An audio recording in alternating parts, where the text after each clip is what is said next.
दोस्तों स्वागत है आपका इनसाइट नॉलेज की एक और नई वीडियो में। आज की इस वीडियो में हम आपको डिफेंस से जुड़ी दो नई खबरों के बारे में बताएंगे जो काफी ज्यादा इंटरेस्टिंग है। जिसके तहत हमारी पहली खबर ब्रह्मोस एरोस्पेस के मैनेजिंग डायरेक्टर और सीईओ द्वारा दिए गए एक ऐसे बयान को लेकर है जिसने चीन की नींदें उड़ा दी है, क्योंकि इस बार ब्रह्मोस एरोस्पेस के मैनेजिंग डायरेक्टर ने खुलकर एक ऐसे हथियार पर बयान दिया जिसे चीन भारत के खिलाफ अपना ब्रह्मास्त्र समझ रहा था। वहीं पर हमारी दूसरी खबर भारत में स्वदेशी रूप से विकसित किए जाने वाले एक ऐसे हाइपर वेलोसिटी प्रोजेक्टाइल को लेकर है जो आर्टिलरी के क्षेत्र में भारत को सुपर पावर बनाने की क्षमता रखता है, क्योंकि इस हाइपर वेलोसिटी प्रोजेक्टाइल का जवाब दुनिया में कोई भी हथियार नहीं दे सकता और इससे फायर किए जाने वाले राउंड किसी भी टारगेट को काफी ज्यादा जल्दी तबाह कर सकते हैं। तो चलिए बिना वक्त गवाए स्टार्ट करते हैं इस वीडियो को। लेकिन उससे पहले अगर आप हमारे चैनल पर पहली बार आए हैं तो नीचे दिए गए सब्सक्राइब बटन को दबाकर बेल नोटिफिकेशन जरूर ऑन कर लें, जिससे हमारी आने वाली डेली वीडियो की नोटिफिकेशन आप तक सबसे पहले पहुंच सके। दरअसल दोस्तों ये तो हम सभी को पता है कि भारत की ब्रह्मोस मिसाइल हमारे मिसाइल इन्वेंट्री में सबसे शक्तिशाली क्रूज मिसाइल के तौर पर जानी जाती है, जिसके नाम से ही चीन और पाकिस्तान जैसे देश खौफ खाते हैं, जिसकी वजह से पाकिस्तान ने तो हार मान ली कि उनके पास ऐसा कोई भी डिफेंस सिस्टम मौजूद नहीं है जिससे वह भारत के ब्रह्मोस मिसाइल को काउंटर कर सके। जबकि चीन ने अपना सबसे बड़ा चांस लेते हुए भारत से सटी सीमा पर रूस से खरीदे गए S-400 डिफेंस सिस्टम तैनात कर दिए, इस उम्मीद में कि शायद दुनिया का सबसे advance air defence system Bharat के ब्रह्मोस मिसाइल को रोकने में सफल रहेगा और चीन भारत के खिलाफ अपने सबसे बड़े सेटबैक को खत्म करने में कामयाब हो जाए। लेकिन अब चीन की सारी उम्मीदों पर पानी फेरते हुए ब्रह्मोस एरोस्पेस के मैनेजिंग डायरेक्टर और सीईओ ने एक मीडिया इंटरेक्शन में ये बात खुलकर कह दी कि चीन के S-400 air defence system BrahMos missile को बिल्कुल भी नहीं रोक पाएंगे, जो कि अब तक इस पूरे सिचुएशन पर सामने आया सबसे बड़ा बयान है। दोस्तों ब्रह्मोस मिसाइल चीन के लिए सबसे बुरा सपना इसीलिए है क्योंकि ये मिसाइल 3000 किलोग्राम का वजन होने के बावजूद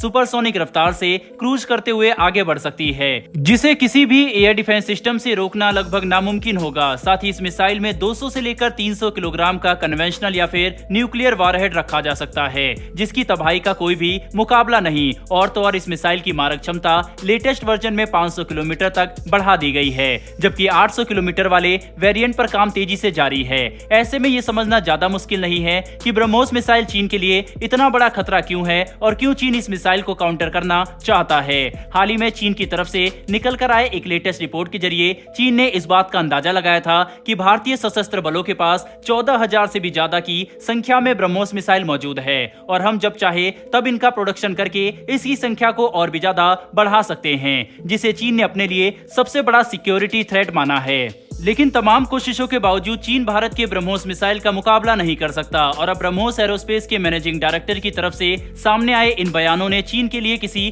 बुरे सपने का काम किया है, जिसके बाद हम ये एक बात खुलकर कह सकते हैं कि आज भी चीन के खिलाफ भारत के पास एक काफी बड़ा एडवांटेज मौजूद है, जिसकी वजह से चीन भारत के खिलाफ किसी भी तरह का कदम उठाने के पहले कई बार सोचता है। बहरहाल दोस्तों बढ़ते हमारी दूसरी खबर की तरफ, और ये खबर डीआरडीओ की तरफ से निकलकर सामने आ रही है, जिसके तहत डीआरडीओ की armament research and development establishment मतलब ARDE अब एक ऐसे हथियार को विकसित करने वाली है जो भारतीय आर्टिलरी रेजिमेंट की ताकत को कई गुना ज्यादा बढ़ा देगा। दरअसल डीआरडीओ अब हाइपर वेलोसिटी प्रोजेक्टाइल को विकसित करने की तैयारी कर चुका है, जो रैमजेट टेक्नोलॉजी पर काम करेंगे और इनकी रफ्तार किसी आम प्रोजेक्टाइल के मुकाबले कहीं गुना ज्यादा होगी। इतना ही नहीं बल्कि न कि सिर्फ ये सस्ते होंगे बल्कि इनकी लिथैलिटी नॉर्मल एक्सप्लोजिव प्रोजेक्टाइल से कहीं ज्यादा होगी। कुल मिलाकर समझे तो हाइपर वेलोसिटी प्रोजेक्टाइल कई मायनों में एक रिवॉल्यूशन के तौर पर देखे जा रहे हैं, जो भारतीय सेना को चीन और पाकिस्तान पर एक ऐसा एडवांटेज देंगे जिसे ये देश कभी भी आसानी से काउंटर नहीं कर सकते। साथ ही इन प्रोजेक्टाइल का इस्तेमाल करने के लिए भारत HVRG यानी हाइपर वेलोसिटी रैम गन को भी विकसित करेगा, जो इन हाइपर वेलोसिटी प्रोजेक्टाइल का इस्तेमाल करते हुए कई अलग अलग खतरों को न्यूट्रलाइज करने में सक्षम होंगे। साथ ही इन नए प्रोजेक्टाइल में लगे इलेक्ट्रॉनिक गाइडेंस सिस्टम इतने एडवांस होने वाले हैं कि इनकी एक्यूरेसी सिर्फ कुछ स्क्वायर मीटर की होगी, जो इन्हें किसी भी आम प्रोजेक्टाइल के मुकाबले ज्यादा सटीक और सक्षम बनाएंगे। दोस्तों कुल मिलाकर समझने की कोशिश करें तो डिफेंस के क्षेत्र में भारत काफी तेजी से इनोवेशन और रिसर्च एंड डेवलपमेंट को बढ़ावा दे रहा है, जिसके तहत अब हम ऐसे हथियारों को विकसित करने वाले हैं जो ट्रेडिशनल हथियारों के ऊपर एक काफी बड़ा अपग्रेड होंगे। वहीं पर जैसे ही ये हथियार भारतीय सेना को मिलेंगे, बिल्कुल वैसे ही हम साफ तौर पर देख सकेंगे कि इस रीजन में भारत की मिलिट्री पावर कहीं गुना ज्यादा बढ़ जाएगी, जो ग्लोबल लेवल पर भारत को एक वर्ल्ड पावर के तौर पर स्थापित करने में महत्वपूर्ण भूमिका निभाएंगे। कल दोस्तों इस वीडियो में इतना ही, लेकिन आपके हिसाब से क्या सच में ब्रह्मोस मिसाइल S-400 को मात दे सकती है या नहीं? अपनी राय कमेंट बॉक्स में लिखकर जरूर बताइएगा। साथ ही डिफेंस से जुड़ी ऐसी इंटरेस्टिंग वीडियो के लिए चैनल को सब्सक्राइब कर बेल नोटिफिकेशन अवश्य दबा लें। फिर मिलेंगे ऐसी एक नई वीडियो के साथ। धन्यवाद। जय हिंद।